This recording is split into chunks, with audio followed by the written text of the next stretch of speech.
darling Fumi Nation. How are you? How are we? Welcome back to yet another episode with Fumi and Aretha. Aretha being Aretha Abimbola. Welcome to the show, my darling.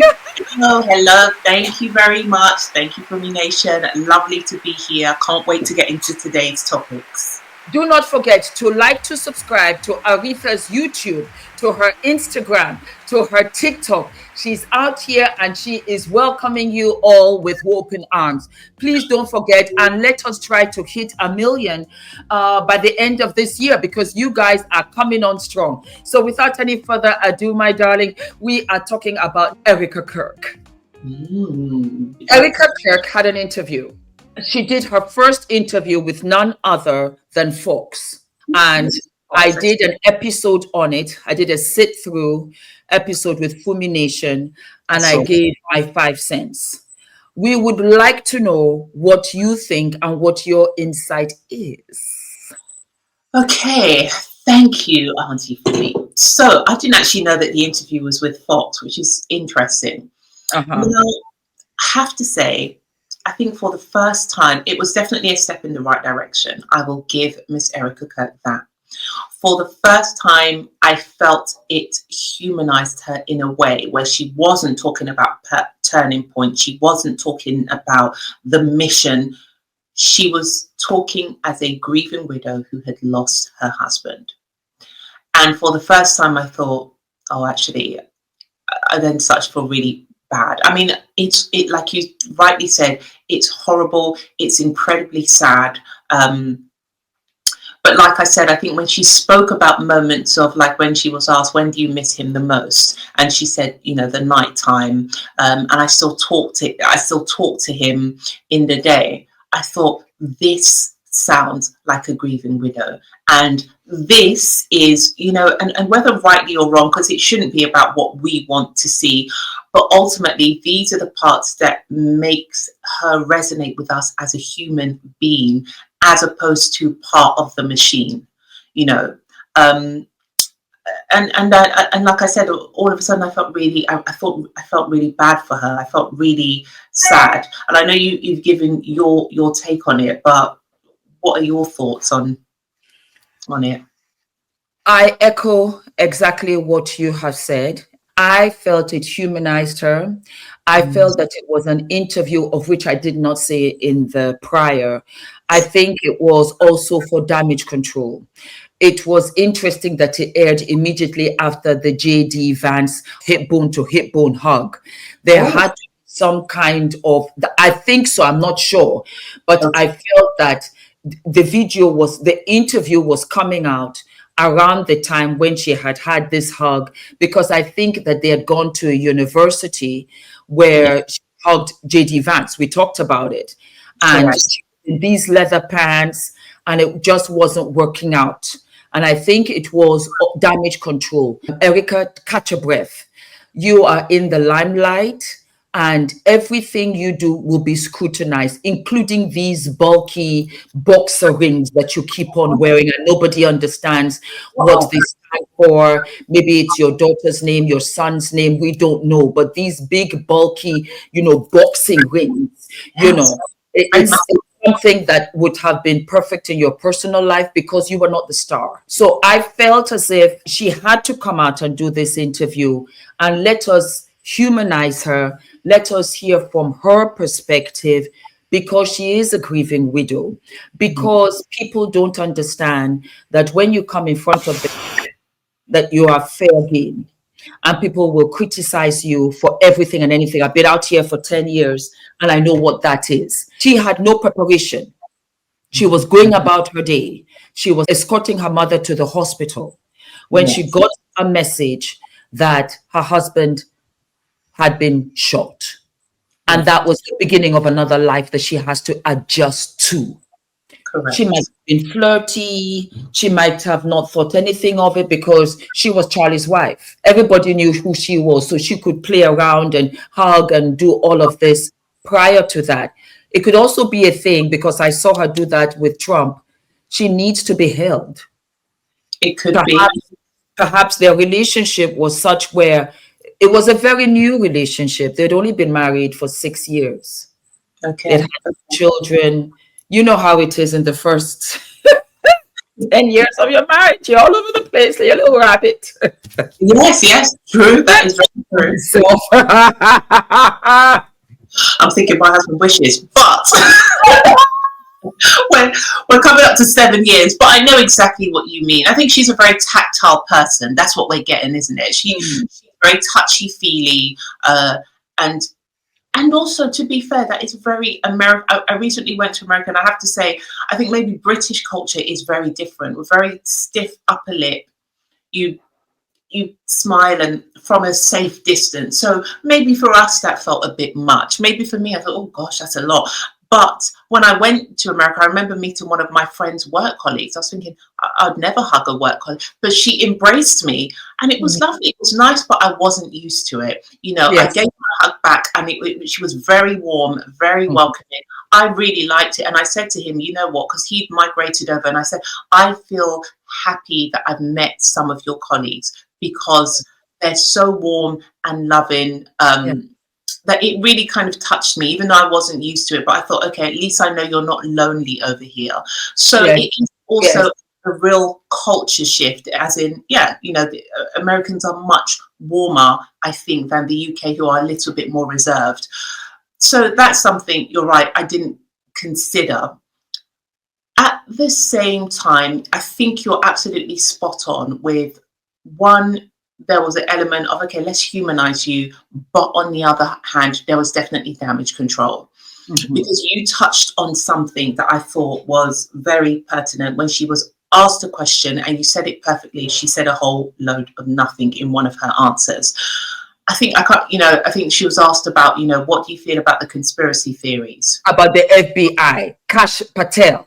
You know, exactly. You think that they had the right guy.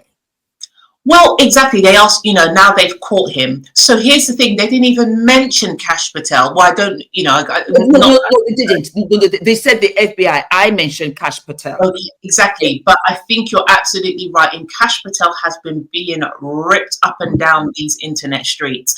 And so she said, we've got a good team. I was thinking, what do you mean a good team? Not once have you, you know, but also I noticed she was now sheepish, and she didn't say, I'm glad they've caught the perpetrator, because based on the amount of things that are coming out now, I feel like they cannot come out and say that with conviction anymore, like she did the first time. I don't know if you noticed that. I missed it. I absolutely missed it, because I thought that she would say, I don't know, at the very best. I don't know. And, you know, my husband, yes, you know, this, that, and the third. And I felt, because Candace Owens has been riding hard out here in these assassination streets. Right. And she was not banging. And I had to agree. There were so many things that were kind of off. Talking about off. Mike. Is it Mike? Yeah, I think it's Mike. Let me see his name, because the one they've been saying is a hero, but we don't understand why. I do, but go ahead. Okay. Yes. Right. I need to just find his name. Mike from Turning Point. Let me just put that. Yes. So this Mike that they're calling a superhero, to me, is it Mikey McCoy? I could be wrong. Mikey McCoy. Okay, Chief of Staff at Turning Point. Yeah. Now, personally, I don't understand why this man's a hero. You were standing there, the first thing. So he was the one that Candice told us, it's a bit bizarre that as soon as the gun goes off, your first instinct is to pick up your phone and talk when your, you know, your colleague, your friend. This is a warm America that I've just spoken about, that I've said is very warm, very don't get me wrong. Candice rightly said, or somebody else, I can't remember, did an interview where they rightly said, your instinct may be to run to the person, or because it's a gunshot, run away. Either one of those actions to me would be acceptable and understandable. But to pick up your phone whilst you're watching the body to talk to someone is very off. So that was his action. Now, to me, what I want to know is, what about that action came off as heroic? I don't get it. Okay. What do you think? I agree with you 100%. When something comes at you unexpected. Let's say we were together and I got hit or whatever. I think that the most normal reaction would be help Fumi ASAP. Exactly. That's because that would be where your direction was taken. It's not that you don't know Ula's number. It's not that you don't know to get in touch with Ula. It's not that you're not thinking of Adrian. It's not that you don't know the way to my house. You are right there. And you didn't see it coming. You didn't feel it coming. You had no clue whatsoever. On top of which you're almost watching this outside of yourself. You don't even know if you are hit. You don't even know if there's something else coming. You will duck and dive. Exactly. I don't care how calm you are. I don't care how zen you are. Even FBI, CIA, MI6, you are being attacked. You are also being attacked because you're on the same team. All for one, one for all. I will never understand that. Exactly. I will never. I've watched this 20 times because Mikey McCoy has come up a couple of times, and I was trying to understand. I only say this why? Because Ula is the exact opposite of me. If there's fire, and I'm out, Ula is calm. He will even look at the state of the fire and see how much time he has. He'll get the passports, he'll get the jewelry, he will get the phones, he'll get blankets, he'll even get for Adrian if he can. And Ula might push us out, go back, get all of this and go out the back door. He's a very zen and calm person. Okay. We were on a flight and I said, we're going to die, we're going to die, we're going to die. Go, go, go. And Ula was very calm. He knows he has a lot of control. Okay. And I understand that. Okay. But there was an instance when we were all together with Adrian and something happened, not to us. And Ula dove on top of us. Okay. It's instant. Yes, he dropped his phone. The phone dropped out of his hand and he just jumped on top of us.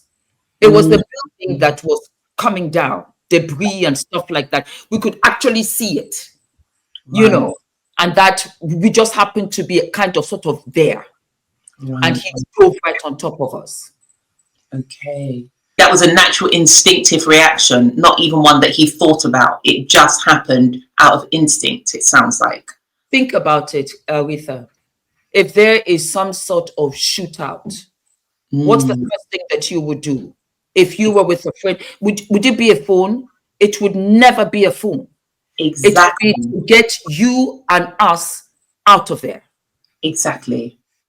I think perhaps after, when people come and help us, the adrenaline is so highly charged in you, you can't even feel your fingers. Even if you were cut, if your head was bleeding or whatever, you wouldn't feel it because the adrenaline is so high. You can't even remember your phone number. You don't even know where you're at. It's almost that you're in a twilight zone in a sense. Exactly. So because of that, I have to agree with you. And that triggered the man that stood up and began to wave, facing the crowd, while the crowd was in absolute disarray. You cannot have everybody losing it. And you got up, the old man who said, I did it. The old man who was also there September 11th. Right. Who were you calling in that moment? Why did it happen? He said he was calling Erika. Erika confirmed it. But again, this interview is damage control. They have sat down to get their notes, to get their stories in sync. But even then, and this is, it's interesting that you say in sync, because one thing I can't help but think is, I'm thinking, guys, who's on your team? Because somebody is not very smart, because a lot of things are not adding up. And there's so many little dots and breadcrumbs that Erica has left. But like, you're right. So Mikey, first of all, in that moment that he was on the phone and Candice showed it, we are talking milliseconds between Charlie being shot and Erica on the phone. In that instance, he didn't know that Charlie was dead. So when you're calling Erica, what were you calling to say? What can you say? Because you've got to think about it. What my instant thing is, like you said, I wouldn't be thinking, it's not that I don't, like you said, I wouldn't have Ula's number, I wouldn't know who to reach. My instinct would be, let me help. Can I stop the bleeding? Can I put pressure on? Can I do anything that's going to try and preserve his life? The fact that he didn't do that is one thing. Now, going back to the whole Erica damage control, she said, I know we have a good team. Now, I think that wasn't the question that was asked. You were asked, the person's been caught. I almost feel like her saying we have a good team is almost trying to alert the audience, and they said, Shakespeare said the world is but a stage. She's letting things in place. Exactly. She's letting us know, listen, guys, it's almost as though they're wanting to say, if Erica trusts the FBI, you too should also trust the FBI. Yeah. Exactly. Who are you to question it? That's what that felt like to me. And then on top of that, she said something else. And that's when I said, Miss Erica, she said, when it first happened, I just went into a black hole for weeks on end. Weeks on end. It's barely been 8 weeks. Okay, so now it's officially been 8 weeks, because today's the 11th of November. So we can officially say it's been 2 months. But let's not forget that 2 days after Charlie died, you were on Turning Point doing an announcement. So what black hole did you escape into? Okay, I will say these two things. Okay. I'll go back to Mikey McCoy. I think, just for argument's sake, Fumi Nation and Aretha Athletics, you drop it down in the comments and let me know. Just for argument's sake, could it be that Erica felt that Mikey was a hero because he alerted Erica before she got to see it on the news? I say that because when Kobe Bryant passed away, nobody called her the wife. She saw it on the news and everything. She did not know what was going on. Perhaps that was part of it. Okay. Charlie had also talked about his life being in danger, because according to Erica, when Mikey told her that Charlie had been shot, and let's remember, he didn't say Charlie was dead. He said Charlie had been shot. Okay. Okay. Yeah. Charlie had been shot. Charlie had been hurt. Charlie was wounded. Charlie had been targeted. He said, get the children and get security. And she ran to her security, and she ran to get her children. She bolted from the hospital and went. Perhaps that's what she's talking about, because they were expecting something like this and it had come. She did not know how bad it was. She did not know what it was. She did not know perhaps they were also targeting her children. She was not with her husband. She was not with her children. Perhaps that was what she was saying, that Mikey alerted her and gave her enough time to maneuver whatever. Let's say that. Okay. Secondly, I think, and I'm not standing up for Erica, I'm just trying to give all the possibilities and see. Yeah. Yes. Maybe, not even maybe, I highly suspect that she was told to do this interview on day 3. That I think her phone was off and she was only navigating with her team. And that was the wrong thing to do. I think her phone should have been with her publicist, PR people, to let them know, keep them abreast of the temperature of what was happening in the outside world. She did the interview, she got dressed, lipstick, did the interview and then stayed in her black hole. She wasn't on the phone on a regular basis, friends, this, that, whatever. Maybe that was what was referring. That's her definition of a black hole. She was just operating on almost autopilot, is what you're saying. So her team told her, do this, do that. Okay. I only say that because there have been so many times, and I have to go back, where I say something and it did not come out the way I had it in my head. It is the comment section that will say, Fumi, you said this. And I'll be like, what? I didn't say that. I didn't mean that. A classic case was yesterday when I was doing the Chinedu. And I was Chinedu, and I was doing an episode, and I was sitting through an interview, a speech, so to speak, of his brother talking about the real Chinedu Inwonko. And as he was talking, I hissed.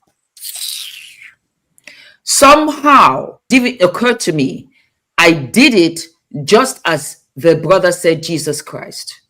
But it had nothing to do with Jesus Christ. I was just kissing my teeth because he had revealed to us that Nwedwonko had married one of his friend's daughters. He revealed that to us. And I was disgusted by it. Responding to that statement. Yeah. But somebody in the comment section said, was I kissing my teeth at Jesus Christ?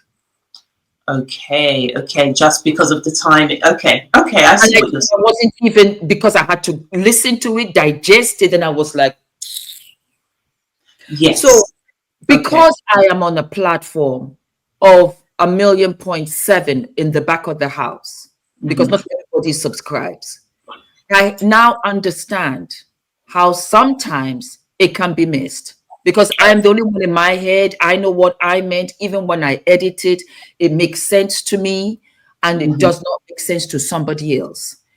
I am trying to give her grace. Yeah. To understand this huge shift in her life that's permanent. She would love to go back before that day. Yeah. I stand by the fact that the way you dressed up at that university, I think it was in Mississippi they went to, and you dressed in tight leather pants, inappropriate. That you hugged him the way that you did, inappropriate. That you hugged him like that with his wife there, very, very inappropriate. That you hugged him and then went on to rake your fingers with all of those rings through his hair. Come on. Yes. Stand by what I stand by. With everything else, I don't know. Again, I also stand by Candice in this, and a lot of other influencers, YouTubers, that this does not, there are red flags. Agreed. There's something that's not right in the milk. This young boy could not have pulled off such a sophisticated assassination and getaway to go and eat ice cream. It doesn't make sense. It doesn't, and he couldn't have done it, and definitely not as a one-man band. You're absolutely correct. And I think in terms of I think we can all completely relate with what you said about sometimes meaning to say one thing and it comes out a different way. I think we've all had moments like that, and you look back and you go, oh God, why did I say that? Or this came out the wrong way. So I think, that's a very, very interesting perspective that I hadn't given much thought to. So now you say that, I think you're right. I can give her some grace. What has also enabled me to give her a little bit of grace is the fact that Candice has said, the only person that can make me stop is Erica, and she hasn't asked it. Now, the fact that Erica hasn't asked it made me think about something else you said. You said, what if this woman is being instructed to act and she's scared for the safety of her kids? So maybe, and you pointed that out, maybe Candice is being the true mouthpiece she would like to be, but is too scared to be. The fact that she hasn't told Candice yet to stop, to me, is where I can think, oh, actually, maybe we can give her some grace, because she could have stopped this all in an instance if she was in on it. And now for the first time, I'm thinking to myself, what's really quite sad and unfair is that she is being the one that's offered up to us, and we're criticizing and scrutinizing everything about her. We're looking at her rings, looking at her makeup, looking at how she dressed, how she held J Diva. The people that we should be questioning is Cash Patel. But instead, who are they offering up as the sacrificial lamb, which is unfortunate? It's his poor widow, who's not even really being given the chance to grieve, because every minute she's being thrust in our face to give us a narrative that we're supposed to find more digestible. And that made me feel really sorry for her, because I'm thinking if she is operating from a place of fear, that's really sad, because you've got fear and grief, and somewhere in it, you've still got to be mothering 2 children. You said it all. You said a mouthful. On top of which, Erica is now following Candice on Instagram. Oh, yes. Yes. And as far as I'm concerned, that is solidarity, rewarding, Candice for standing up for her at a time where there are wolves from other camps who are attacking Turning Point USA. This was Charlie's business. This was Charlie's breath of fresh air. He was the one that did this. She wasn't. She, came on, cute little interviews. She's been thrust into this, and she doesn't know which way she's coming or going. And I feel as if when she said that, I was taken aback that what? And then I said to myself, Fumi, if it was you, right away, I would not even fight Adrian. No, there are no negotiations. I would negotiate it. Look at what they did to my husband. I wouldn't try it. And I would follow Aretha, and Aretha Athletics, because she's saying everything that I wish I could say, but I don't dare. It's too high a price for me to pay. And I think that is what it is. Again, like I've said, these two know each other very, very well. Her husband and Candice went to tour the whole of America. They went from state to state. There were some times when they didn't have transport. They could not fly. So they had to drive. Do you think they did not call each other's boyfriends, spouses, girlfriends at the time? Yes, they did. Exactly. Stuff like that. Yes, they did. As often as you and I now that we're doing this, on to another level when we're on the road. Come on. Yeah. 100%. You're absolutely right. You're absolutely right. Yeah, that's funny. They're keeping Candice away for now. But Candice is going to show up. Candice is coming back, and it's going to be a remix.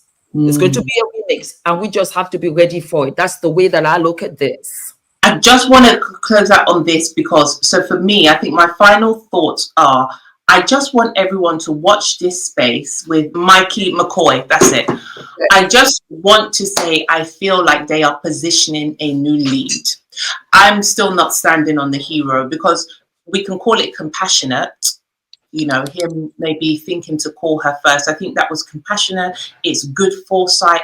Heroic is not the word I would use. But when you want to position a new leader, heroic is the right word to use. So I can't help but thinking, and apparently this guy's 23 or 24. His father's a pastor. His father said he used to be known as, I think he used to be known as Charlie Kirk's pastor. He used some wording, but he said, now I'm known as Mikey McCoy's father. There's a lot in that wording to me. It's very telling. So it's almost as though, yes, Mikey's raising through the ranks. He's next up. That's very much the impression I'm getting. But having said that, I think, like you said, all in all, and you said it perfectly in your last video, a person, regardless of whether we agreed with his beliefs or thoughts or not, a woman is now a widow. There are 2 young children who are without a father. And for that, I do give and send my deepest condolences to Erica and the family. Thank you very, very, very, very much, my beautiful Aretha. I have a bomb to drop, and I think that we are going to have a part 2 on this.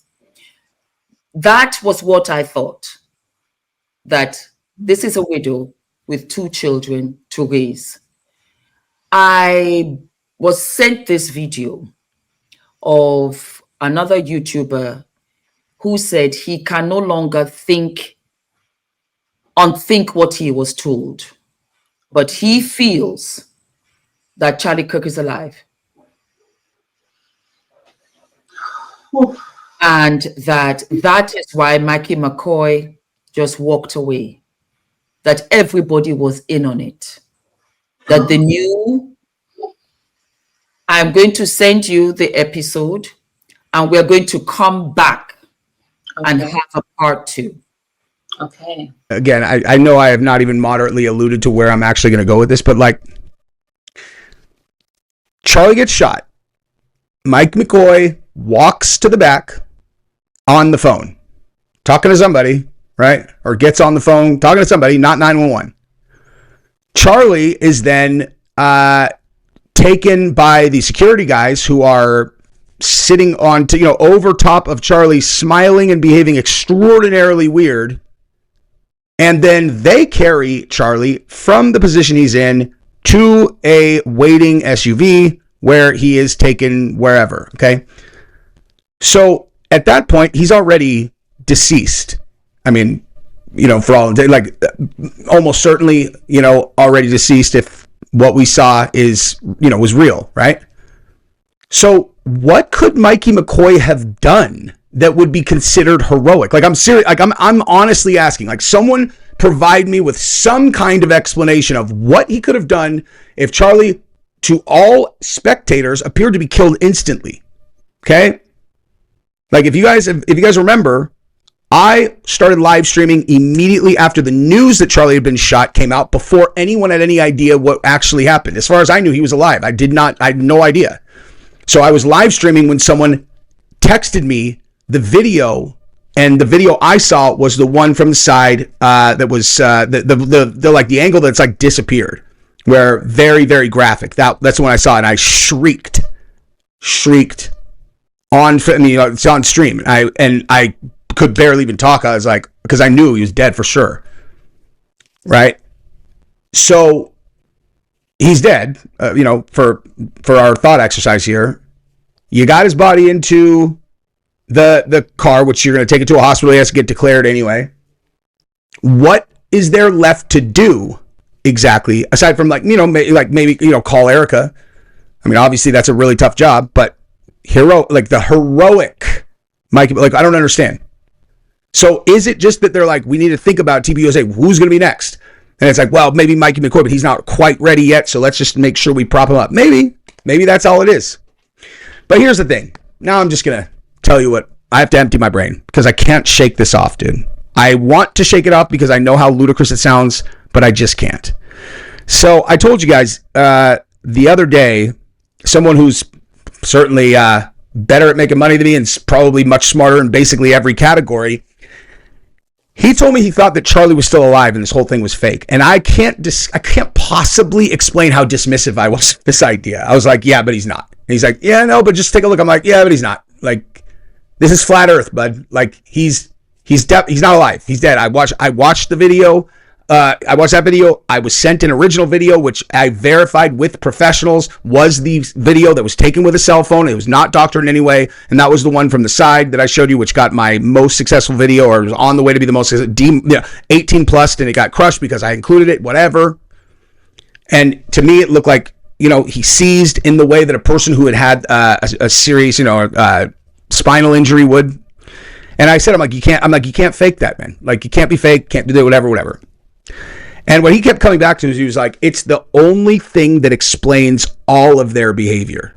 He's like, it's the only thing that can possibly explain all of this behavior between Erica, TPUSA, Mike McCoy, all this stuff. It's like the security guys that are on top of Charlie that are just smiling and acting normal. They don't have blood all over their hands. It's not like there's all these things that just don't even make sense. And it's like, well, it makes sense if it's not real, if they were faking it, right? And if you look at the shirt, how the shirt kind of expanded, this would be in line with, prosthetics and whatever. And I can't tell. I'm like, get out of here. With an attached video, which I definitely can't show because it's very graphic, showing how these prosthetics work, and it does very much look exactly like what I saw, and it would explain why the shirt, whatever. And again, I'm like, this is flat earth, but I can't shake it. because I can't explain any of this stuff. I can't explain why Lance Twiggs has disappeared. I can't, like, listen, at the same time, I'm doing this deep investigation to all the people around Lance, Tyler, making connections. I have a crazy development to tell you guys in a separate video. Crazy. So I'm not saying that Charlie's alive. I'm just saying he's not wrong, that would actually explain all of this stuff. In addition to the fact that when Candace showed the text messages from Charlie where, he predicted that he would not be able to finish his own mission and that she would be the Dark Knight that would take it, over the mountain, and she would be his David. And I found that extremely moving. I still do. I thought about it again, and I was like, okay, but was he foretelling his own death, or was he foretelling that he has this long-term plan and recognizes what he could be in the overall movement, but it requires him to be killed or something, or like that is a requirement for how he sees this vision playing out, in which case he could orchestrate it himself and then just go live in get serious reconstructive surgery, whatever, can live underground for the rest of his. I have no idea. But I'm not actually saying that he's alive. I'm just saying that this whole thing is so weird. Everyone's behavior is so weird. It doesn't line up with any theory. There's no theory that lines up here. Is Charlie alive? Has Charlie gone?